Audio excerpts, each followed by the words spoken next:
Chapter 17, She's awake, the nurse said, struggling to catch her breath. But she needs her family around her. She crouched beside Naka and gently rested a hand on her shoulder. For a brief moment, silence settled over us. Then she looked up again. She mentioned something she wants you to hear. Straightening herself, she stepped aside. Without another word, Naki hurried after her. I scratched my head, trying to make sense of what the nurse had meant.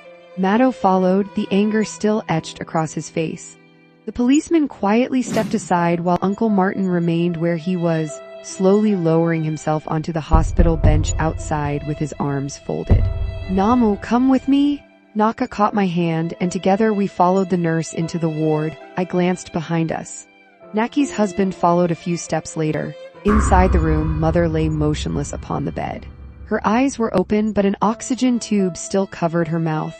Mado was already kneeling beside her. He wept openly. Perhaps he longed for answers Mother could no longer give.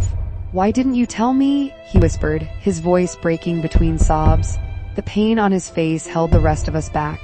Uncle Martin never entered the room. The burden of guilt seemed too heavy for him to cross the doorway. Instead, he remained outside on the hospital bench. "Mado, the words caught in my throat. He turned toward me. The look in his eyes left no room for comfort. To him, I was only a frightened little girl.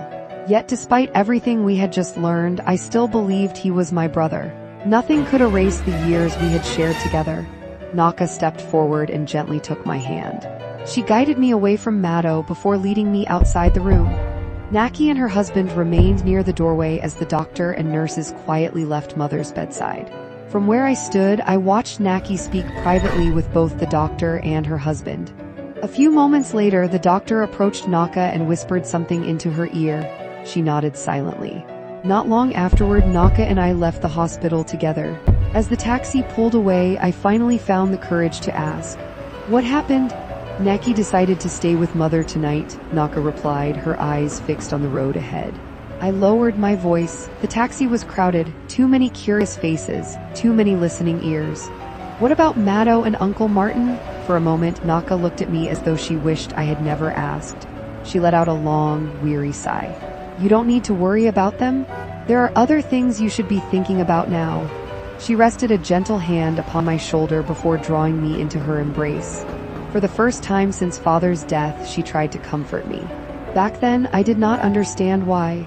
The taxi continued through the evening traffic. Whenever I tried returning to the hospital, Naka gently changed the subject. She reminded me to prepare for school the following morning. Darkness had already begun swallowing the city by the time we reached her apartment. The day had been far too heavy for my young heart. Thoughts collided endlessly inside my mind. The moment I lay upon my bed, exhaustion claimed me. The last words I heard before sleep carried me away were Naka's. "Remember to wake up early." Birdsong drifted through the open window. Before my eyes had fully opened, the morning sunlight spilled gently across the room. The bedroom door swung open. "Namu," Naka hurried inside. "What did I tell you before you went asleep?" Still half asleep, I yawned. She pulled the blanket from over me. Reluctantly, I climbed out of bed. She returned to the sitting room while I followed behind, still rubbing sleep from my eyes. Bread and a cup of tea waited on the table. The simple breakfast slowly drew me back from the world of dreams. After packing my school bag, I finished eating and left for school. It was Monday morning. "Where were you last Friday?" Becky asked the moment I reached the classroom. I had to leave for the village. There were problems at home. As I pulled out my homework book, Becky looked at me more closely. "Was it about your sisters again?" I glanced around the classroom. The truth lingered behind my lips. I searched for the right words. Before I could answer, our teacher entered. The lively chatter disappeared almost instantly. "So," she said, placing her books on the desk, "where did we stop?" Relief washed over me. At least the lesson gave me more time to think. "Martha," the teacher's voice startled me. "Why aren't you writing?" I looked up. Becky stole a quick glance in my direction. I lowered my eyes. "You've been staring out of that window for almost 15 minutes. The classroom fell quiet. I remained silent. Almost as though fate had taken pity on me, the bell rang. During break time, I finally told Becky everything that had happened over the weekend.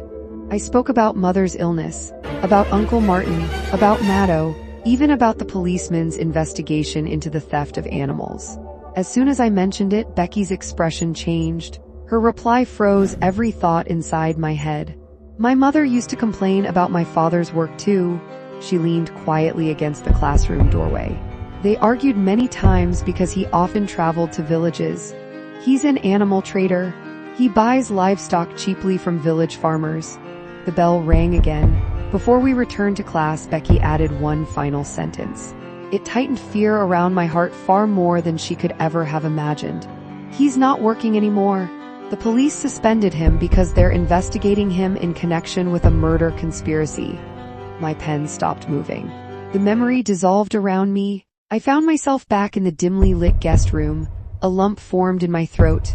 Then a sharp knock echoed from the front door. I held my breath. Another knock followed, louder this time.